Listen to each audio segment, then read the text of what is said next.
हमारे रिपोर्टर यासिर हकीम साहब मौजूद सर, उनसे बात कर लेते हैं। यासिर कहाँ पे? जी यासिर, अस्सलाम वालेकुम। सॉरी हमें देर हो गई, वो बारिश बहुत है इस्लामाबाद में, तो डीएसएनजी कनेक्ट नहीं हो रहा था। बहुत शुक्रिया। क्विकली आपने हमें 1.5 मिनट में बताना है कि ये जो इमरान खान की तरफ से आर्मी चीफ को पैगाम दिया गया उमर अयूब साहब ने, और उन्होंने कहा जी कि फ़ौज तब मजबूत होती है जब अवाम पीछे खड़ी होती है। 90% अवाम जो है वो इमरान खान के पीछे खड़े हैं, और ये कि शहबाज शरीफ हुकूमत पाकिस्तान फौज और पीटीआई को आमने सामने कर रही है, इसकी जरा वजाहत कर दें, ये क्या चक्कर है? देखिए तलत साहब, बुनियादी तौर पर हम ये 1.5 महीने से तमाम एपिसोड देख रहे थे। जब भी हम अडेला जेल में जाते थे और कोशिश करते थे उनसे इंटरेक्शन की, तो उस इंटरेक्शन में गुज़िश्ता 1.5 माह से जो वो टारगेट करते थे एस्टेब्लिशमेंट की क़यादत को और उनको पिन पॉइंट करके उनके हवाले से बयान जारी करते थे, वो 1.5 महीने से स्टेप बाई स्टेप डाउन होते जा रहे थे। और गुज़िश्ता 2-3 समातों में उन्होंने एस्टेब्लिशमेंट के हवाले से कोई सख्त मौक़िफ़ अपना नहीं जारी किया। आज भी जब उमर अयूब साहब बाहर आके टाक कर रहे थे तो उनका यही कहना था कि उन्होंने एस्टेब्लिशमेंट के हवाले से ये पैगाम दिया है कि वो देखें नून लीग और ये जो इत्तेहादी इस वक्त बैठे हैं, ये तमाम के तमाम अपने इक़्तिदार को बचाने के लिए एस्टेब्लिशमेंट और अवाम को सामने कर रहे हैं। और इस वक्त पीटीआई मुल्क की मकबूल तरीन जमात है जिसके हवाले से ये सब कुछ किया जा रहा है। शहबाज हुकूमत, वज़ीर आला पंजाब मुकम्मल तौर पर नाकाम होने के बाद अब उन्होंने ये स्टेप किया है कि वो पीटीआई को फौज के साथ लड़ाने की कोशिश कर रहे हैं, लेकिन हम ऐसा नहीं करेंगे। ये इस तरह के बात करने से समझ ये आता है कि इनके बयानिए में किसी हद तक जो है वो लचक आई है, टिल्ट आई है। लेकिन अब चूंकि कल दोबारा जो है समात है रेफरेंस की, उस समात के दौरान बानी चेयरमैन पीटीआई से दोबारा इंटरेक्शन होगा तो वाज़े मौक़िफ़ तो जो है वो वहीं से आएगा। लेकिन पीटीआई के कायदीन जो अंदर जेल में मुलाकात करके बाहर आ रहे हैं, गुज़िश्ता 2-3 समातों से हम ये नोट कर रहे हैं कि वो एस्टेब्लिशमेंट पर जो टारगेट पॉइंट करके बात करते थे, अब उसमें लचक आ रही है और उनका फोकस जो है वो हुकूमत की तरफ की जानिब बढ़ रहा है। आज उन्होंने ये भी कहा कि इस बजट के बाद जो है वो अवाम बिल्कुल मर चुकी है, जो कैदीन बार टॉक कर रहे थे, और इस बजट की वजह से हुकूमत के खिलाफ अवाम में नफरत जो है वो मजीद। फिर ये आपका बड़ा अहम नुकता है वापस है, तो बेसिकली पॉलिटिकल एडजस्टमेंट आप कर रहे हैं, और आप इस्टेब्लिशमेंट के साथ अगर दोस्ती नहीं तो अपना जो डिस्टेंस है थोड़ा सा कम करना चाह रहे हैं। लेकिन आपका ये भी मानना है कि इस्टेब्लिशमेंट तो चौकीदार है, इमरान खान साहब ने ये लफ्ज़ इस्तेमाल किया हुआ है, चौकीदार तनख्वाह लेता है, छोटी छोटी तनख्वाह के ऊपर उन्होंने ये भी कहा था ज़मीर बेच देते हैं। ये मैं पूरे ट्वीट्स आपको दिखा सकता हूँ, हमारे पास मौजूद हैं। सो वी अंडरस्टैंड कि politics is the art of the possible. तो वाकईतन क्या आप समझते हैं कि इस्टेब्लिशमेंट के साथ बहुत ज़्यादा मखासमत हो गई? देखिए, इमरान खान साहब जेल जाने से पहले भी 5 अगस्त को 1 साल हो जाएगा खान साहब को जेल में, और वो बिल्कुल उनको एक अजीबोगरीब केसेस, सारे केस क्वाश हो चुके हैं। लेकिन क्योंकि इनको पता है कि जिस दिन खान साहब जेल से बाहर आए तो मेरा ख्याल इनकी हुकूमत शायद 2-4 दिन की मेहमान होएगी, जो पब्लिक की जो सपोर्ट है पीटीआई और खान साहब के साथ। देखिए, खान साहब पहले भी ये बात कह चुके हैं कि हमारी लड़ाई फ़ौज के साथ नहीं है, लेकिन हम ये चाहते हैं कि जो पाकिस्तान की अवाम का मैंडेट है, और खान साहब ने कहा कि मैं हर किसी से बात करने को तैयार हूँ। देखिए, आप जहाँ पे अगर आप कोई 2-4 ऐसी बातें, हम आपको 10 ऐसी बातें भी बता सकते हैं, लेकिन जो कि खान साहब ने जहाँ पे आगे हाथ बढ़ाया है कि मुल्क के लिए हम आगे बढ़ने को तैयार हैं, कोई मसला नहीं है। चेयरमैन नैब नाम ब्रैकेट में, और तवाइफ में कोई फ़र्क नहीं है। तवाइफ जिस्म फरोशी करती है, इसने ज़मीर फरोश किया है। नेक्स्ट, मेरी बीवी को जंगल का बादशाह इसलिए टारगेट कर रहा है क्योंकि जब मैंने उसे ओहदे से हटाया था तो उसने मेरी बीवी को कॉल करके सिफारिश करने का कहा, उन्होंने सिफारिश नहीं की, इसलिए मेरी बीवी को टारगेट किया। नीचे आर्मी चीफ की तस्वीर लगाई है, चेयरमैन नायब की तस्वीर। देखिए,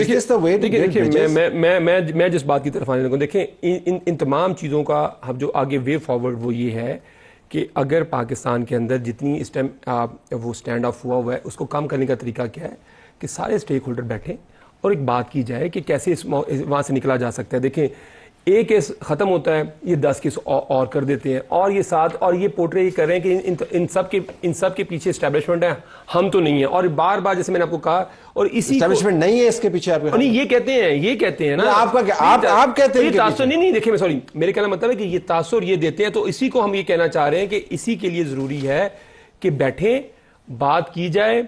और हमारा तो ये ख्याल है कि ये जो इलेक्शन हुआ है इससे निकलने का अब ये तरीका है कि देखें, अब ये तो हुकूमत फेल कर रही है। अवाम के अंदर जो चीज़ है, एक नया फ्री एंड फेयर इलेक्शन, नए रूल्स गेम के साथ एक नया फ्री एंड फेयर इलेक्शन करवाया जाए, ताकि जो हो चुका वो पीछे जाए और हम मूव फॉरवर्ड करें। हमारा सिर्फ ये बात मानना है। टुवर्ड्स द एंड मेरे ख्याल में आपसे ये बहुत ज़्यादा आपको फेवर करेंगे कि अगर आप से हुकूमत ले लें तो, क्योंकि हो सकता है बहुत फ़ायदा हो आपको, अपोजिशन में आप कुछ साल गुजारें। सो तो साहब देखिए, हमने तो जब हुकूमत बनाई भी थी ना जी, तो उस टाइम पे भी हमने ये बात की थी कि फूलों का ताज तो है नहीं ये हुकूमत, और उस टाइम पे पीटीआई के पास मौका था, पीपल्स पार्टी के साथ इनका एक मौका था, इन्होंने फैसला किया ऑपोजिशन में बैठने का।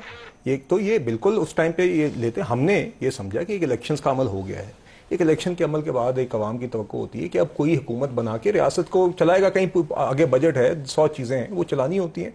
तो हमने भी ये एक इसको कोई फूलों का ताज नहीं है, तो उस टाइम पे इनके पास मौका था। हमने जिम्मेदारी अदा करनी है जी, वो 16 माह की हुकूमत पे भी की थी, और उसमें मुश्किल फैसले, उसकी पॉलिटिकल कॉस्ट भी होती है, बिल्कुल कोई शक नहीं। तो we will continue to do that.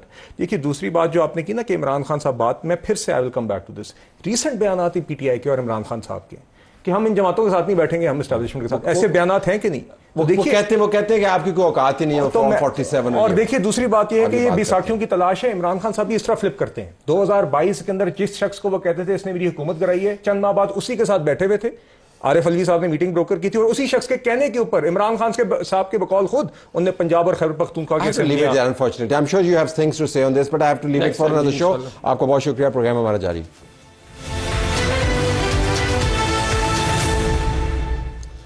Programme में खुशामदीद नाज़रीन। वज़ीर इत्तलात पंजाब हुकूमत अज़मा बुखारी के ख़िलाफ़ एक बड़ी गलीज़ किस्म की और फेक तस्वीर पर मबनी कैंपेन चलाई गई, उस पर उन्होंने एक सख्त एक्शन लिया। कुछ एक्स के ऊपर उनकी बातचीत भी हुई इन अकाउंट से, जहाँ से अमूमन पाकिस्तान तहरीक इंसाफ के हक़ में बड़ी बातें होती हैं। तो हमारे साथ मौजूद हैं अज़मा साहब। अस्सलाम वालेकुम। वालेकुम अस्सलाम तलत साहब। आपके ख्याल में ये कैंपेन किसने चलाई और क्यों चलाई? बहुत शुक्रिया तलत साहब। मेरे ख्याल व्याल की तो बात ही नहीं है। अब आजकल टेक्नोलॉजी का ज़माना है, और ये कैंपेन्स कहाँ से चलती हैं, कौन चलाता है, ये बड़ी आसानी से अब डिटेक्ट किया जा सकता है, और ये हो जाएगा इंशाल्लाह ये। लेकिन ये जो एक वतीरा है ना कि जब एक औरत आपकी जो है काबू में ना आ रही हो, जब औरत आपकी मर्जी की बात ना करी, और खास तौर पे हमारे मुल्क में ये एक तहरीके फसाद की तरफ से ये एक रिवायत पड़ गई है। जो खिलाड़ी इमरान खान जो है वो उसकी तारीफें करे, सिर्फ वही मुल्क के जो है वो एसेट्स हैं। जो एक्ट्रेस और एक्ट्रेसेस जो है वो बुजदार की और इमरान खान की तारीफें करें, वही एक्टर और एक्ट्रेसेस है, बाकी सबको गालियां पड़नी चाहिए।